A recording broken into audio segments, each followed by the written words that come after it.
Hey there guys, Pyromania 2012 here, to talk to you about the new Pyromania update which happened a few days ago now. In the background I'll be playing some new special delivery gameplay on the map Doomsday. Right. The day one of the Pyromania update. I'll read what it says. Place a piece of history, introducing a brand new game mode.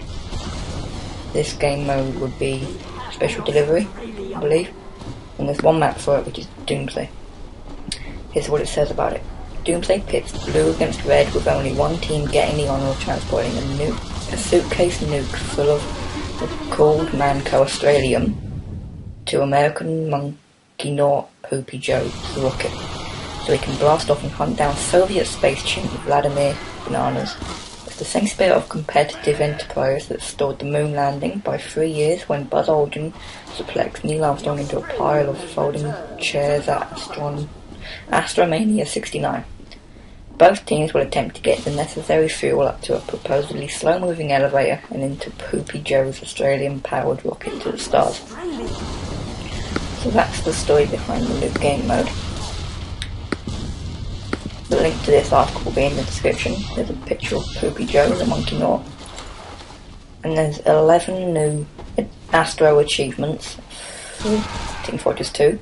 Escape Ferocity, Cap Agree, Best Case Scenario, Lift Offered, Failure to Launch, Space Cat, Flight Crew, Plan 9 to Outer Space, Mission Control, Rocket Booster, and the Flight Stuff. I have no idea what any of these achievements are for. You're going to have to look them up for yourselves. Right, now on to day 2 of Pyromania.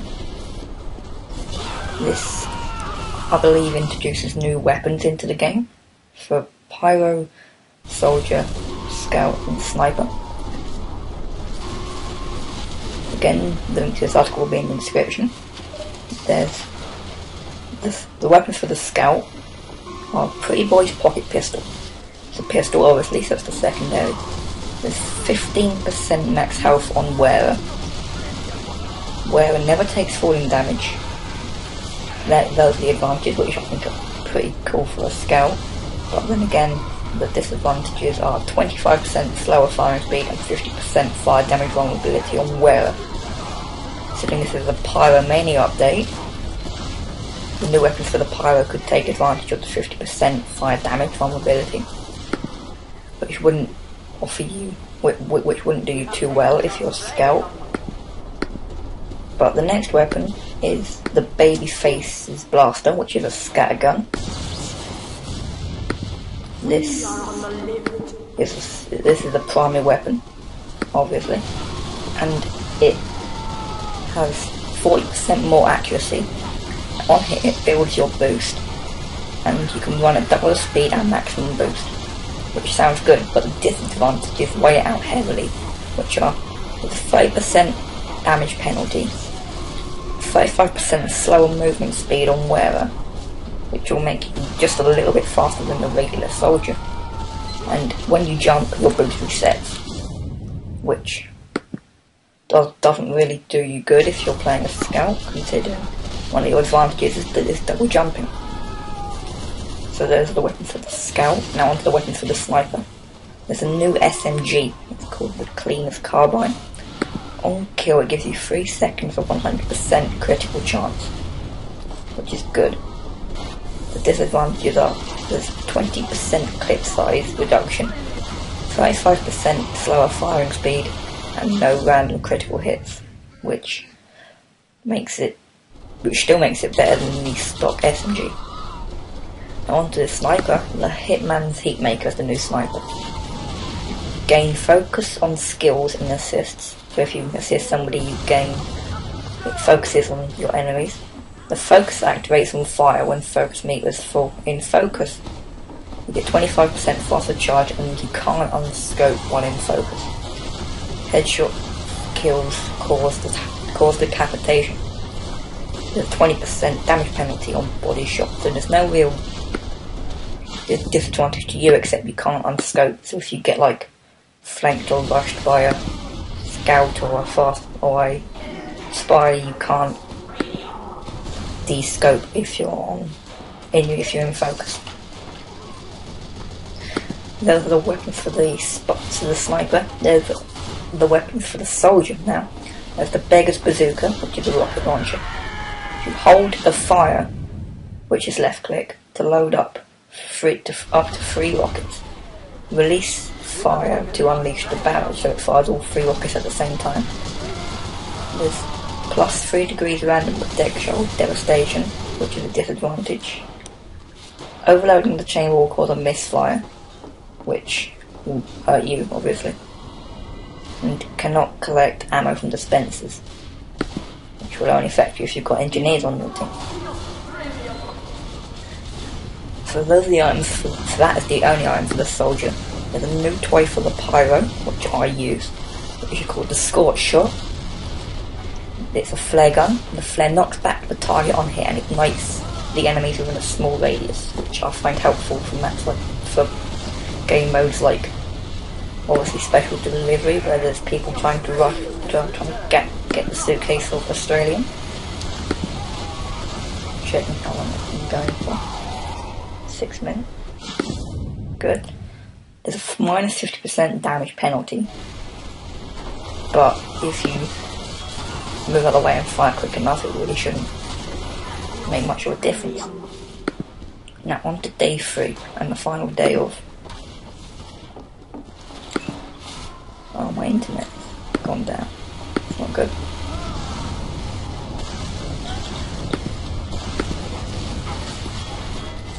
The enemy is on the lift. Internet's back.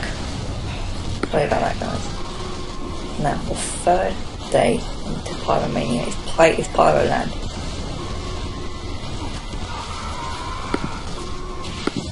There's the Pyroland, which it says enter a world of imagination that's so superior to the long-winded world of imagination and books that you want to put all of your books in a pyro and light them on fire.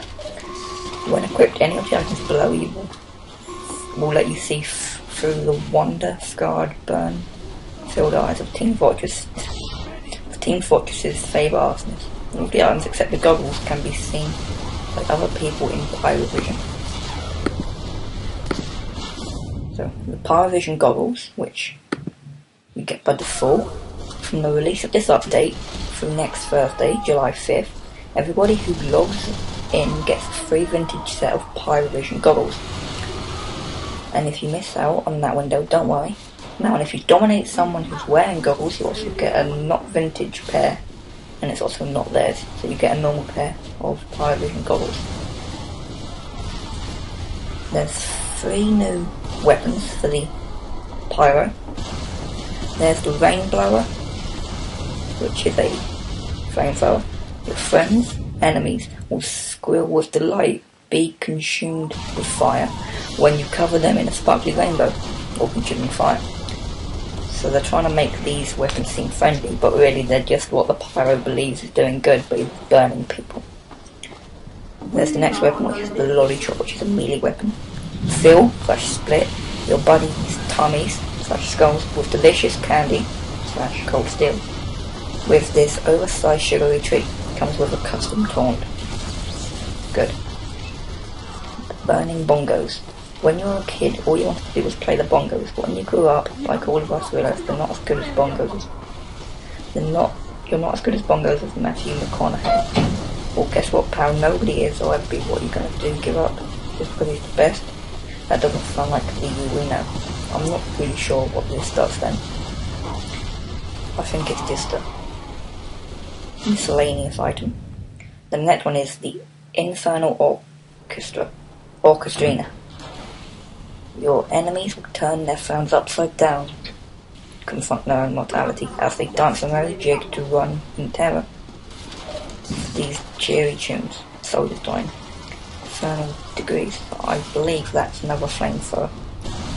There's also another item which the pyro can use, called the Balloonicon. He's the mayor of Pyroland apparently. I'm not sure what he does to help the pyro during the game, but he's got a backstory that he's on a hair trigger and he's usually pretty drunk, so that sounds like a fun item to have. That's all of the items on the Pyroland update. Now I'm going to start talking about the game. Right here you can see that I've picked up the Australian and he's trying to get onto the rocket pad, because the idea is to get the Australian from one place where it spawns to here to get it into the rocket.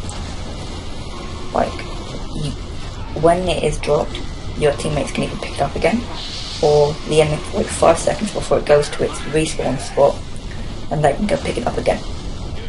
The first team to get it up this ramp and into the elevator and into the top of the rocket fuels the monkey, supposedly Poopy Joe, into space. Right here I'm playing a soldier. I'm using the stock rocket launcher.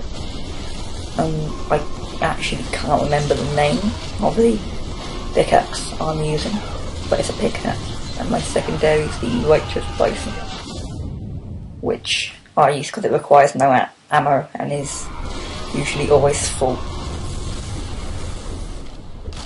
of ammo because I never use it. And that's the, as you can see there, is the pickaxe that I was using.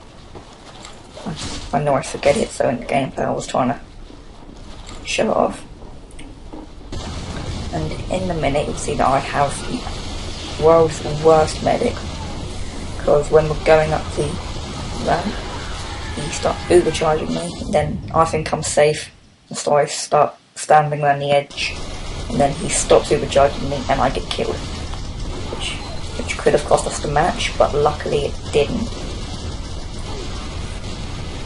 But right here I'm going to talk about my channel again, and myself. I'm 16 years old. I live in Australia. I'm originally from England. I play TF2, Team Fortress 2, which I don't see a lot of it on YouTube, as I've said before, and the ones that I do find are usually pretty bad, but I have found a few good ones recently, like good channels to watch it on. And on YouTube, I'm just trying to bring people who want to see Team Fortress 2 gameplay. I'm going to try and bring them gameplay. My goal's not to get millions and millions of subscribers or views or make money from YouTube. I'm doing this purely as a hobby while I'm just going about life. And I'm back to the gameplay. You see me shoot at people, like on my team a lot. That's spy checking, which I do a lot, because I used to always get backstabbed by spies, so I used to play pyro and just spy check the team. And right there, I get dominated by, apparently I got dominated by Heavy, but he's not my nemesis, so I don't know how that happened. And I'm trying to figure out what's a better rocket launcher to use, because I've just acquired the black box, which is good if you're in it's good for situational decisions. Like if you're low on health and you've got the black box, you can just shoot at people and you're still there, and you get 15 health points. And right there, there's a spy, which if I was that heavy I would have spy checked him, because I hate being backstabbed. It's one of the worst things that happen when you think you're dominating a match. Now I think there's 4.5 minutes left of the game, and it's been a very long match, I know. Sorry for such a long second gameplay video, but I thought I'd give you all the updates on Pyromania. Just check to make sure I'm still recording my voice. That wouldn't have gone well if I hadn't have been. And sometimes I forget what team I'm on. I thought I was on blue team there, so I just ignored that soldier, which we killed each other. it's weird, that's the one thing I like about the soldier. If you fire your rocket before you die, it'll still keep going. Which I suppose is the same with any other gun, really. I like playing a soldier in another note because it's the most balanced class and it's really easy to use on this game mode because you've got the explosives in the tight quarters, which deals a lot of damage to what people use. To the class, sorry, that people use on here, which is mostly scout, because they have to run and get the Australium to the rocket, so they have to run to the respawn point and then go and get and then go and bring it all the way up to the rocket, which they've only got a short amount of health, so it's good to have an explosive class on the soldier. Plus I also chose soldier for this game because we didn't have any soldiers. We started off with a lot of scouts and a few pyros, I think. And I think the best class to have on this game mode is a heavy, because when you're going up that ramp, if you have a heavy and a medic, you can always be healed. You've got a lot of health, and you can uber charge the heavy, so you're invulnerable. So you can take out all these soldiers and enemy heavies that can damage your chances of winning.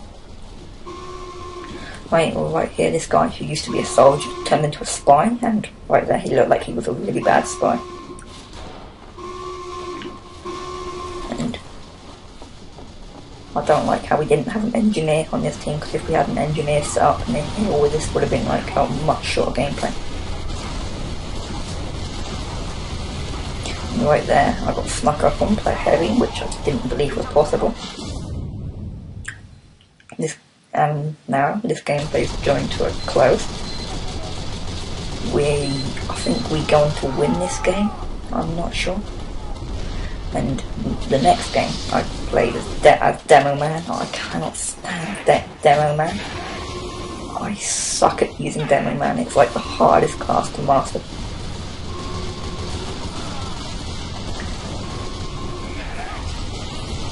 I think I'm moving forward, but I'm really just calling medic. Which doesn't go too well. Right there. I'll take out a heavy after I die once again. Thanks to the rockets of the soldier. And I think what this Jeremy Clay CL8 person does there actually goes to help us winning this game, because he takes out the people that are trying to kill us while we're going up the rocket, the elevator to get to the rocket. I think the medic incident that I mentioned earlier happened a little while before I said it, sorry about that. But right here you can see pyros. They're really little classes to go up against, especially if you're a soldier. I think we've got 20 seconds left and we've just won. We've just launched the Australium into space. So that's it for this gameplay. I'll see you guys next time I upload. Thanks for watching. See you later.